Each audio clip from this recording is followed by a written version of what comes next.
Have you ever found yourself wondering, is it too soon for hospice? Or maybe someone on your healthcare team mentioned hospice and your heart immediately sank because to you, hospice felt like giving up. It felt like the end. It felt like someone was asking you to stop fighting for the person you love. If you ever had those thoughts, I want you to know you are not alone. Today, I would like to spend a few minutes talking about one of the most misunderstood and emotionally difficult conversations families face during serious illness. Not because hospice means hope is gone, but because understanding hospice can help family make decisions with greater clarity, confidence, and compassion. Over the years, I've had the privilege of caring for many patients and families facing serious illness.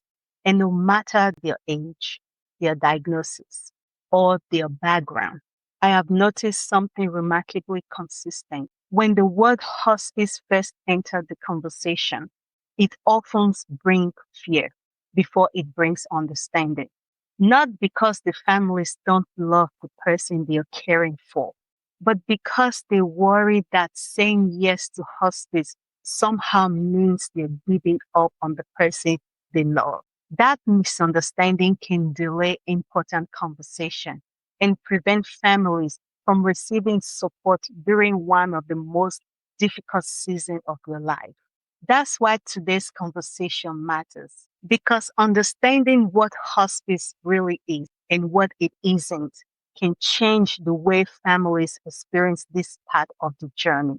In today's Care Navigated conversation, we will talk about when families begin asking whether it is time for hospice, why choosing hospice isn't the same as giving up, and how understanding hospice earlier can help you make thoughtful decisions rooted in love, values, and goals. My hope is that by the end of today's conversation, you will feel less afraid of the word hospice and be more confident having conversation about whether it may be the right kind of support for your loved one.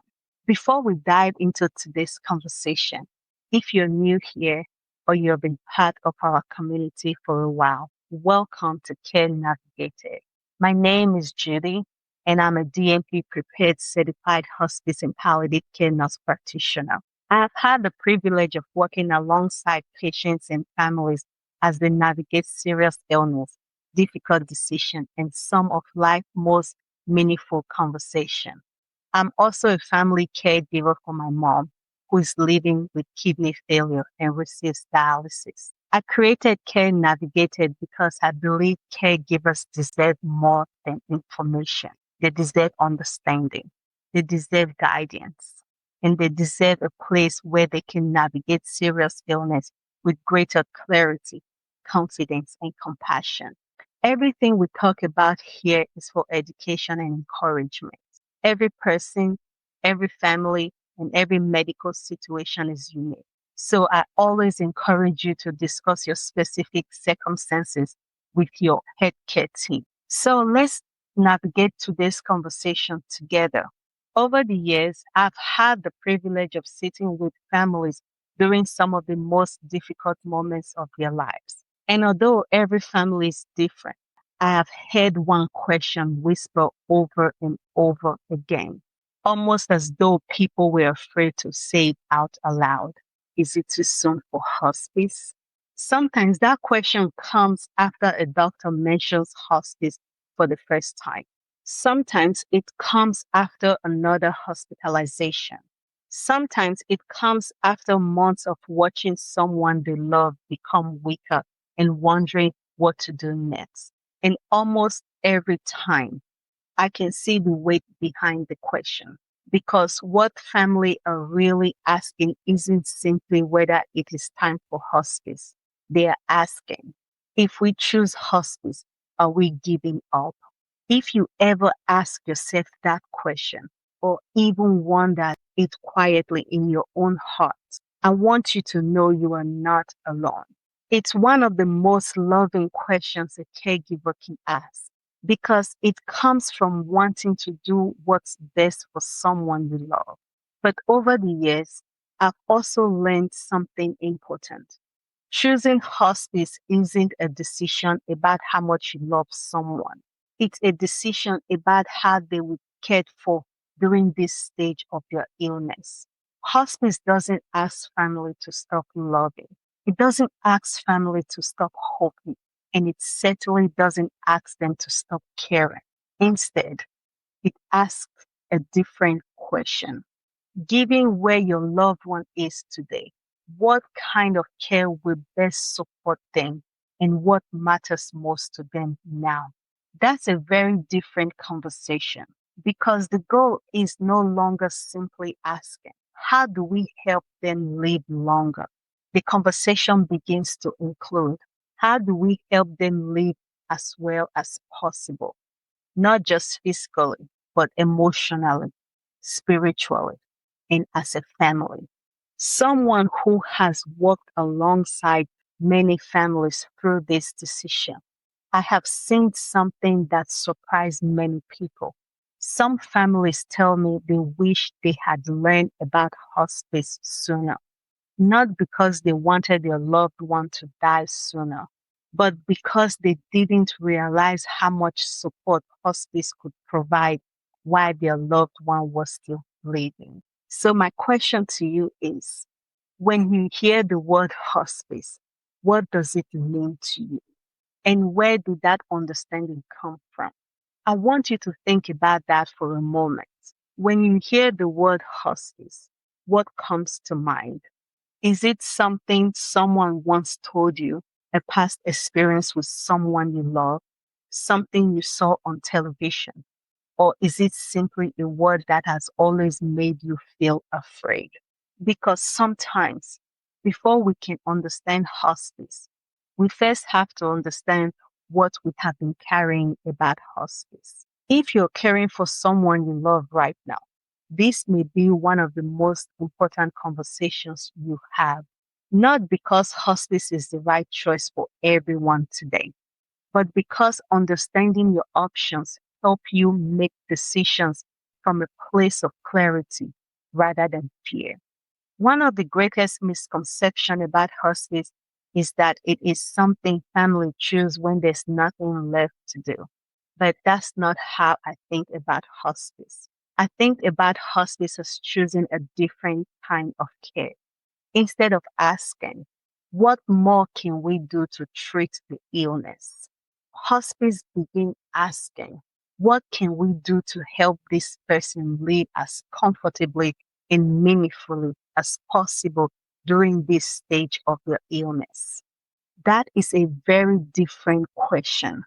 And sometimes it's exactly the conversation family needs. Because while hospice may not change the illness itself, it can change how someone experiences the time they have left. It can help manage symptoms. It can provide emotional and spiritual support. It can help families feel less alone. It can create space for meaningful moments that may otherwise be overshadowed by repeated hospitalization and medical crises. That doesn't mean hospice is always the right decision today, but it does mean it is a conversation worth understanding before you find yourself making decision in the middle of a crisis. One of the most loving things a caregiver can do isn't waiting until they have every answer. It is being willing to learn about all the options available so they can make thoughtful decisions when the time comes. Maybe today begins simply seeing where your loved one is in their illness today, not where they were 6 months ago, and not where you hope they will be 6 months from now. Take time to clarify what matters most to your loved one and what they would want if their illness continues to change. Accept that learning about hospice doesn't mean you have given up. It simply means you are gathering information so you can make informed decision when the time is right. Match the care to your loved one's goal, values, and current medical reality not to fear or misunderstanding. And finally, make a plan. Even if that plan is simply having a conversation with your healthcare team, because understanding your options today doesn't take away hope.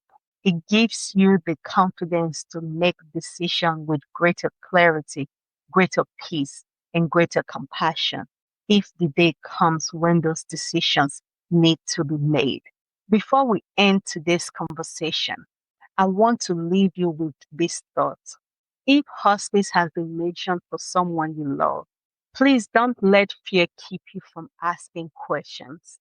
Learning about hospice isn't the same as choosing hospice, and choosing hospice isn't the same as giving up. Hope has a beautiful way of changing throughout serious illness. At one point, hope may be for a cure. Later, hope becomes hope for more time. Then hope become hope for comfort, hope for meaningful conversation, hope for being together, hope for peace. Hope doesn't disappear. Sometimes it simply changes. And that's okay. And if there's one thing I hope you remember from today's conversation, it is this. Choosing hospice isn't about giving up on the person you love. It's about choosing the kind of care that best matches where they are in their illness and what matters most to them now. Sometimes one of the most loving things we can do isn't asking, how much longer can we keep treating the illness? Sometimes it is asking, how can we help them live as comfortably and meaningfully as possible? Those are both acts of love. If hospice has been mentioned, or if you have been wondering whether it may be time, take this question with you to your next conversation with your healthcare team. Can you help me understand whether hospice may be appropriate now and what additional support it will provide for my loved one and our family?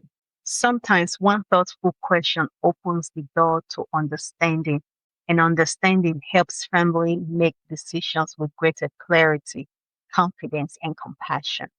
This week, if hospice is something you have been wondering about, write down 3 questions you have. Don't filter them. Don't worry about whether they are right questions. Bring them with you to your next appointment with your healthcare team. Remember, asking about hospice doesn't mean you have made a decision. It simply means you're taking time to understand one of the options available to you and your loved one. If today's conversation raised questions you have been carrying for a long time, I would love to invite you to download my free caregiver decision guide. Inside, you will find thoughtful questions to help you prepare for medical appointments, family meetings, and conversation with your healthcare team. And if you are looking for more in-depth guidance as you navigate serious illness, my Caregiver Decision Toolkit provides practical framework, guided exercise, and conversation tools to help you make difficult decisions with greater clarity, confidence, and compassion. You can find the link in the description below. My hope is that these resources continue working alongside you long after today's conversation ends. If today's conversation encouraged you, I hope you will join our Care Navigated community.